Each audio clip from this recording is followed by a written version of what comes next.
भोर महाड मार्गावरील वरंधा घाटातील उंबर्डेवाडी येथील अवघड वळणावर भीषण अपघाताची नोंद झाली आहे। महाडकडून भोरच्या दिशेने जाणारी इको कार क्रमांक MH12 UJ 9957 ही अंदाजे 200 फूट दरीत कोसळली। सोमवार दिनांक 27 जानेवारी रोजी पहाटे 4 वाजण्याच्या सुमारास हा अपघात झाला। यावेळी इको कार प्रवाशांनी खच्चून भरली होती। या अपघातात एकाचा मृत्यू तर तब्बल 8 जण जखमी झाले असून सर्वजण पुण्यातील असल्याची प्राथमिक माहिती मिळत आहे। मात्र अपघाताचं कारण अद्यापही अस्पष्ट आहे।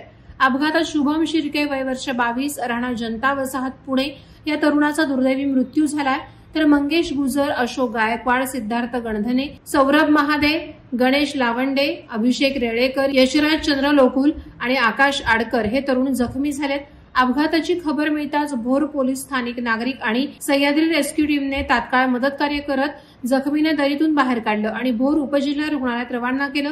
या अपघाताचा पुढील तपास भोर पोलीस करत आहेत। वादळवारा लाईव्हसाठी रामदास चव्हाण, महाड। नवी मुंबई व रायगड जिल्ह्यातील ताज्या बातम्या आणि घडामोडींसाठी सबस्क्राईब करा वादळवारा लाईव्ह चॅनल आणि दाबा बेल आयकॉन।